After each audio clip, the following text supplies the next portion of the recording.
అయితే కృష్ణ గారు ఇప్పుడు కోర్టుల్లో ఎక్కువగా నమోదవుతున్న మ్యారేజ్ డిస్ప్యూట్స్ ఎలా ఉన్నాయండి? అంటే ఏ సమస్యలు, ఏ కారణాలు ఉన్నాయి? ఎక్కువగా భార్యాభర్తల మధ్యలో తగువులు ఉండేది మ్యాట్రిమోనియల్ మ్యాటర్స్, మ్యాట్రిమోనియల్ డిస్ప్యూట్స్ అంటారు. ఉమ్, ఫ్యామిలీ కోర్టుకు వచ్చేవి ఎక్కువగా మనకి ఉమ్, చూస్తే ఆ భార్యాభర్తల ఆ, బంధుత్వంలో వాళ్ళ రిలేషన్స్ లో స్ట్రెయిన్ అయిన అంశం ఎక్కువ ఏంటంటే భార్య అంటే భర్త అటెన్షన్ పే చేయట్లేదు అని చెప్పేసి ఆ రకంగా ఆలోచన భార్య డైవర్స్ రావడం. అలాగే ఆ, భర్త ఎక్కువ డైవర్స్ కి ప్రిఫర్ చేసేది ఏంటంటే భార్య తనంటే అటెన్షన్ పే చేయట్లేదు, ప్రేమ చూపించట్లేదు అని. ఈ ఇటీవల ఎక్కువ చూసి సాఫ్ట్వేర్ ఎంప్లాయీస్ మధ్యలో మిస్అండర్స్టాండింగ్ ఎక్కువైంది. ఉమ్, సాఫ్ట్వేర్ ఎంప్లాయీస్ ఎందుకంటే రాత్రిళ్ళు వాళ్ళు నైట్ డ్యూటీస్ అమెరికన్ టైమింగ్స్ లో యుఎస్ టైమింగ్స్ తో ప్రకారం చేయాల్సి వస్తుంది. ఇక్కడ భర్త ఆఫీస్ లో ఉంటాడు, భార్య ఏమో ఇంట్లోనే హౌస్ వైఫ్ గా ఉంటుంది. తర్వాత ఇంట్లో ఎక్కువ ఉంటే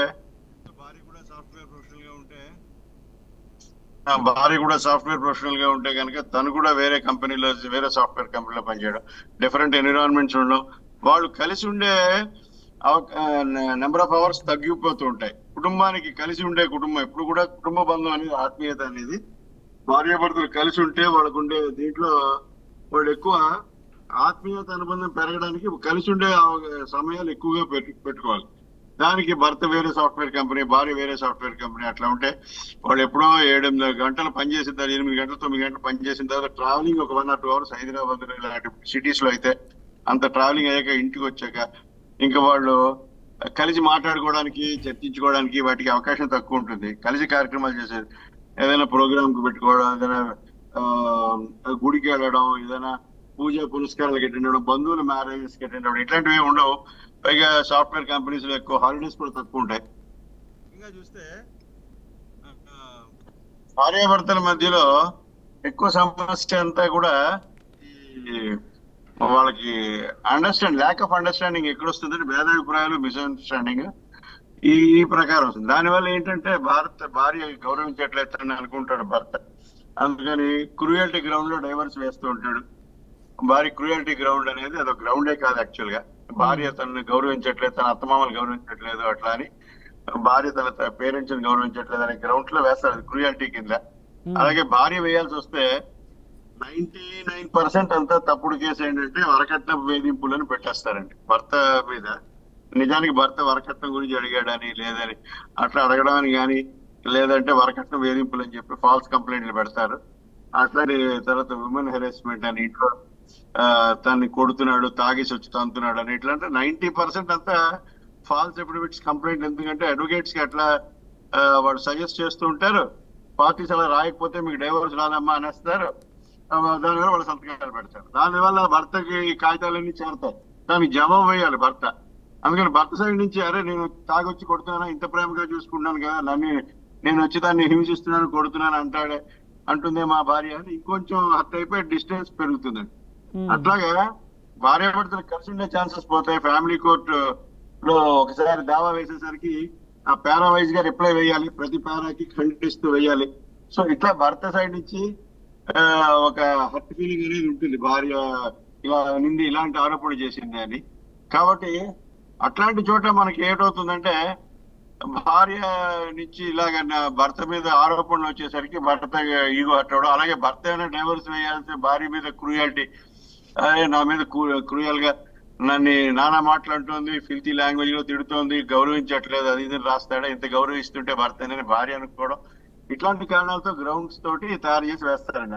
90% వాళ్ళు చెప్పిన దాని మీద, అడ్వకేట్స్ సజెస్ట్ చేసిన దాని మీద అలాంటి ఎఫిడవిట్స్ తయారవుతాయి. కాబట్టి దాన్ని లిటరల్ గా తీసుకోవాల్సిన అవసరం లేదు.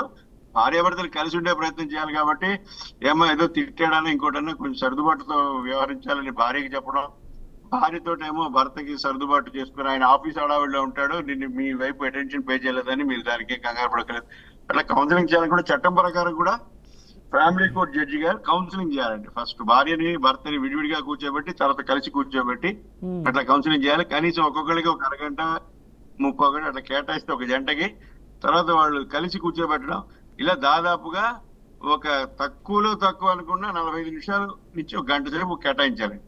అయితే ఇట్లాంటి జనరల్లీ జడ్జి గారు కలిపి ఉండే ప్రయత్నం చేయాలంటే, అలా కౌన్సిలింగ్ చేయాలంటే జడ్జి గారికి, ఫ్యామిలీ కోర్టు జడ్జి గారికి టైం ఎక్కడ ఉంటుందండి?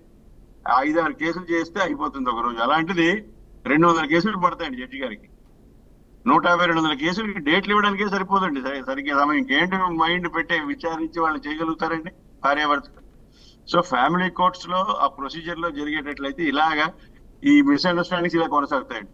దీనికి కౌన్సిలింగ్ సెంటర్స్ లాంటివి ఓపెన్ చేశారు. ఉమెన్ పోలీస్ స్టేషన్స్ కి అటాచ్డ్ గా కౌన్సిలింగ్ సెంటర్స్ ఓపెన్ చేశారు. చాలా మట్టుగా అవంత నిరుపయోగంగానే ఉంటున్నాయి counselling centres. I'm sorry to say that. Counselling వాళ్ళకి అవగాహన ఉండాలి, భార్యాభర్తలు పిలిపించి మాట్లాడించాలి. దానికి పోలీస్ డిపార్ట్మెంట్ నుంచి ఫోన్ అనగానే ఇప్పుడు మన సమాజంలో ఉన్న భయం కొంత ఉంటుంది ఎవరికన్నా. అరే పోలీస్ కానిస్టేబుల్స్ పిలిచారు, ఎస్ఐ గారు పిలిచారు అంటే వాళ్ళు రూడ్ గా ప్రవర్తిస్తారు, అరెస్ట్ చేస్తారేమో ఇలాంటి భయాలు ఉంటాయి. కాబట్టి పోలీస్ డిపార్ట్మెంట్ సంబంధం లేకుండా కేవలం కోర్టులు, ఫ్యామిలీ కోర్ట్స్, కౌన్సిలింగ్ సెంటర్స్ అని సెపరేట్ గా ప్రతి చోట, లోక్ అదాలత్ అని మంచి గ్రేట్ సర్వీసెస్ ఉన్నాయండి. లీగల్ సర్వీసెస్ అథారిటీ వాళ్ళు ఏర్పాటు చేస్తుంటారు. అవి కొంచెం రెగ్యులర్ బేసిస్ లో వారానికి శని ఆదివారాలు కనీసం 2 రోజులు పెట్టుకుని, సాఫ్ట్వేర్ ప్రొఫెషనల్స్ ముఖ్యంగా శని ఆదివారాలు ఖాళీ ఉంటాయి కాబట్టి వాళ్ళు రాగలుగుతారు. అలా పెట్టి, లేదంటే 365 days రౌండ్ ద క్లాక్ చేసుకుంటూ 24/7 చేయొచ్చండి. అదేంటంటే కొంత అడ్వకేట్స్ ఉంటారు వాలంటరీగా చేస్తానని, కొంతమంది ఉంటారు మరీ సాయంకాలం 6 తర్వాత మరుసటి రోజు ఉదయం 10 దాకా మధ్య రాత్రి అంతా ఉండాలని అక్కర్లేదు. ఎప్పుడైనా ఎమర్జెన్సీ అయితే ఉండదు తప్ప జనరల్ గా ఏడాది పొడుగుతా 24 hours అక్కర్లేదు. కనీసం వారంలో 7 రోజులకి ఉదయం 10 నుంచి సాయంకాలం 5 దాకా. ఈ మధ్య జస్టిస్ లక్ష్మీనారాయణ గారు ప్రారంభోత్సవం చేశారు ఒక ఫ్రీ లీగల్ సర్వీసెస్ సెంటర్. మన ఉస్మాన్ యూనివర్సిటీ ఎంట్రన్స్ దగ్గర ఉంటుంది ఢిల్లీలో. కాబట్టి ఒక న్యాయవాద పరిషత్ అని ఒక ఎన్జిఓ వాళ్ళ ఆధ్వర్యంలో వాళ్ళు ఫ్రీ లీగల్ ఎయిడ్ ఏర్పాటు చేశారు. అయితే కాలేజెస్ కి అటాచ్డ్ అయ్యి చాలా కాలేజెస్, లా కాలేజెస్ ఉన్నాయండి మనకి. అలాగే ప్రతి కోర్టుకి ఒక సెపరేట్ గా కౌన్సిలింగ్ సెంటర్ అని ఒక ఛాంబర్ ఉండాలండి. దాంట్లో ఆన్లైన్ లో కూడా చేయగలగాలి. 90% of family court matters counselling లో పోతాయండి, సాల్వ్ అవుతాయి. నాకు తెలిసి భార్యాభర్తలు, భర్త ఒక సైంటిస్ట్, భార్య ఒక పెద్ద కాలేజీలో లెక్చరర్, వాళ్ళిద్దరిని కౌన్సిలింగ్ చేసి కలిపితే వాళ్ళు చాలా సంతోషంగా స్వీట్ ప్యాకెట్ తో వచ్చారు. యాక్చువల్ గా భర్త ఏమో డైవర్స్ కి ఇన్సిస్ట్ చేస్తే, భార్య ఈతంతో వేగలేనండి అని చెప్తే వాళ్ళిద్దరిని కలిపి సైకాలజీ కౌన్సిలర్ కి, ఫ్యామిలీ కౌన్సిలర్ కి పంపిస్తే ఆయన 500-1000 రూపాయల కౌన్సిలరేషన్ తీసుకుని వాళ్ళిద్దరికి వాస్తవాలు చెప్పి సజెషన్ చేసి కలపడం జరిగింది. సో ఇట్లా కౌన్సిలింగ్ చేస్తే 90% బర్డెన్ తగ్గుతుందండి ఫ్యామిలీ కోర్ట్స్ మీద. రియల్ గా ఎక్కడైతే ప్రాబ్లమ్ ఉందో అది అడ్రస్ చేయగలుగుతుంది ఫ్యామిలీ కోర్ట్ కూడా, కౌన్సిలింగ్ చేయగలుగుతుంది. Family court judge district judge cadre అండి, ఆయన స్థాయి ప్రోటోకాల్స్ లో. కాబట్టి డిస్ట్రిక్ట్ జడ్జి గారు చెప్పారంటే భార్య గాని భర్త గాని జడ్జి గారన్న గౌరవంతో కలిసి ఉండే ప్రయత్నం చేయమని జడ్జి గారు సజెస్ట్ చేసి తప్పకుండా చేస్తారండి. సక్సెస్ అవుతాం ఈ రకంగా వెళ్తే. అంటే మీరన్నట్టుగా ఈ మధ్యకాలంలో సాఫ్ట్వేర్ ఇంజనీర్ సంబంధించి విడాకుల రేట్ అనేది చాలా ఎక్కువగా ఉందని తెలుస్తోంది. బట్ దీనికి ఆన్సర్ తెలుసుకునే ముందు ఒక కాలర్ అయితే ఉన్నారు, నాగరాజ్ గారు హైదరాబాద్ నుంచి. నాగరాజ్ గారు నమస్కారం అండి. సార్ చెప్పండి, సమస్య ఏంటండి? సార్ ఈ మధ్యవర్తం అంటే ఏమిటి? ఇది భార్యాభర్తల కేసు కూడా పరిష్కరించుకోవచ్చా? అంటే కోర్టుల కేసు ఉన్నప్పుడు ఈ మధ్యవర్తం ద్వారా మన కన్సల్ట్ కావచ్చా? అది ఎంత భార్యాభర్తల కేసు ఎంతవరకు పరిష్కారం అవుతుంది? అది ఎక్కడ అప్రోచ్ అవ్వాలి హైదరాబాద్ లో మధ్యవర్తం ద్వారా? దయచేసి చెప్తారా?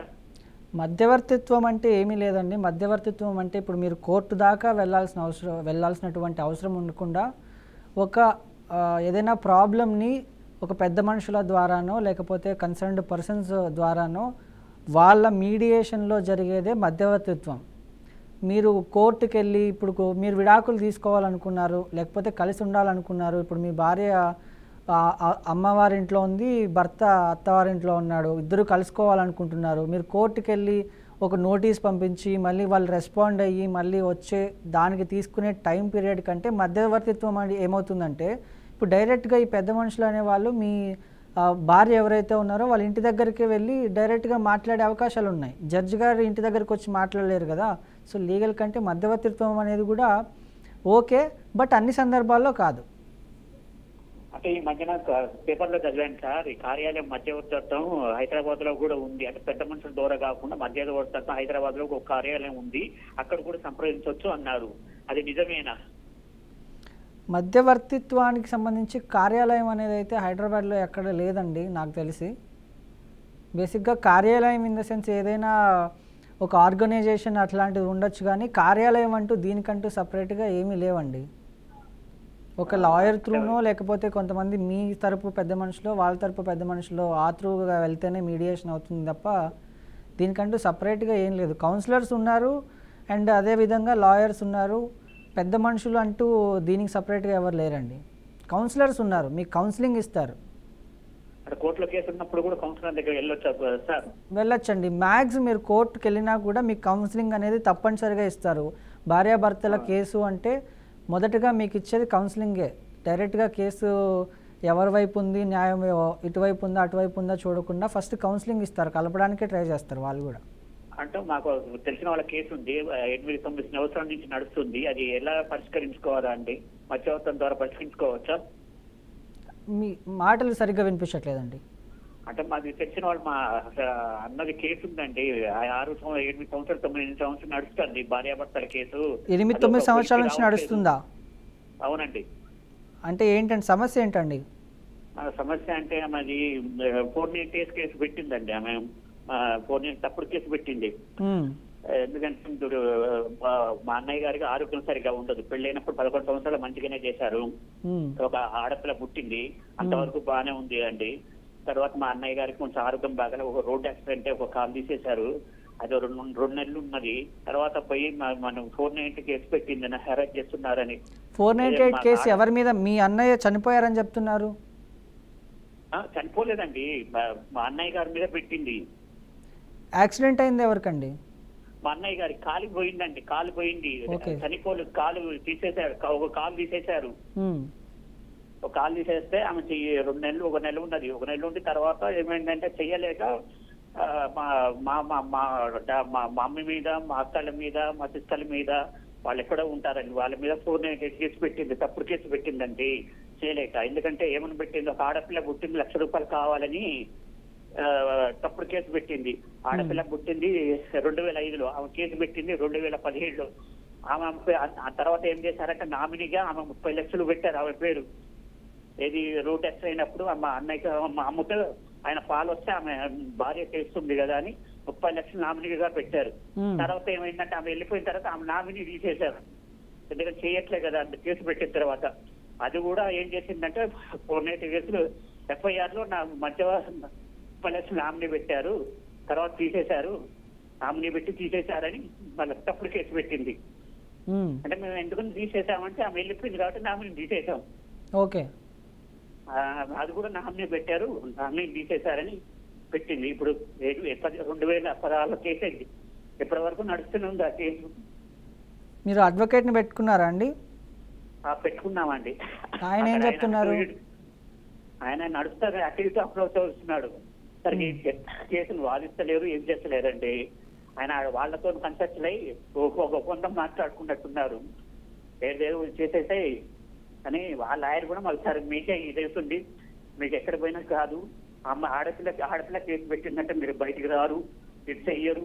ఆడపిల్ల కేసు అది తప్పండి. యాక్చువల్గా అలా ఉండదు. మీకు ఇంకా క్లియర్గా మనతో అడ్వకేట్ కృష్ణ గారు ఉన్నారు, ఆయన చెప్తారు. యాక్చువల్గా కృష్ణ గారు ఏంటంటే ఒక 498 ఫాల్స్ కేసు అనేది 8 years నుంచి నడుస్తుంది. ఈవెన్ హస్బెండ్కి యాక్సిడెంట్ అయ్యి కింద పడి కాలు పోయినా కూడా ఇప్పటికీ స్టిల్ 498 కేసు అనేది 8 సంవత్సరాల నుంచి నడుస్తుంది అని చెప్తున్నారు, ఫాల్స్ కేసు. ఈవెన్ అడ్వకేట్ని అంటే వాళ్ళు సంప్రదించినటువంటి అడ్వకేట్ని అడిగితే, వాళ్ళు పెట్టుకున్నటువంటి అడ్వకేట్ని అడిగితే ఆయన కూడా అమ్మాయి కేసు పెడితే కష్టం అండి అలా చెప్తున్నారని చెప్తున్నారు. దీనికి ఏమంటారండి కృష్ణ గారు?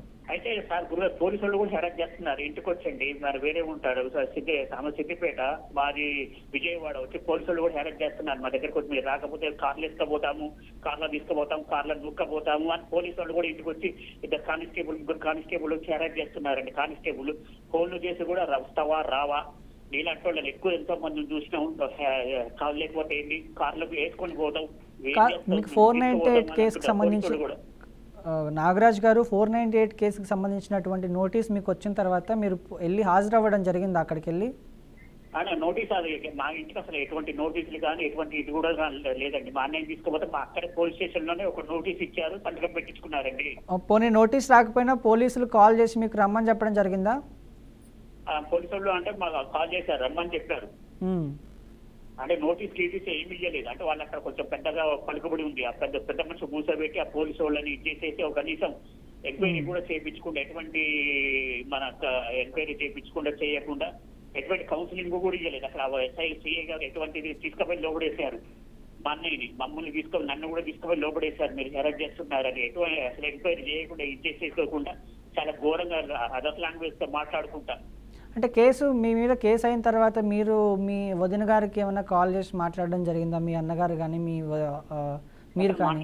తర్వాత ఎవరు మాట్లాడలేదండి. వారితో మా అమ్మగారు కూడా ఏం కానీ అసలు ఉన్నప్పుడే కూడా అసలు చేయకుండా ఉండమని చాలా మంచిగా చెప్పారు. ఇంకా మంచిగా చూసుకో, ఇది చేసుకో, ఇంకేమన్నా ఉంటే ఇది చేసుకో, ఒక ఆడపిల్ల ఉంది కదా, భవిష్యత్తు ఉంది, ఆడపిల్లని తీసుకుపోతారు, నువ్వు ఎట్లా బతుకుతావు చేస్తా ఉంటే కూడా వినలేదండి. ఆయన దగ్గర డబ్బులు రేపు ఎట్లా ఉంటావు, వేరే దగ్గరికి పోయి నీకు ఆడపిల్ల ఉంది, ఇతన్ని చూసుకుంటా, భర్తను ఆడపిల్లని చూసుకుంటూ ఇక్కడ ఉండు అని కూడా వినకుండా వెళ్ళిపోయింది. కోర్టుకు హాజరయ్యారా అండి?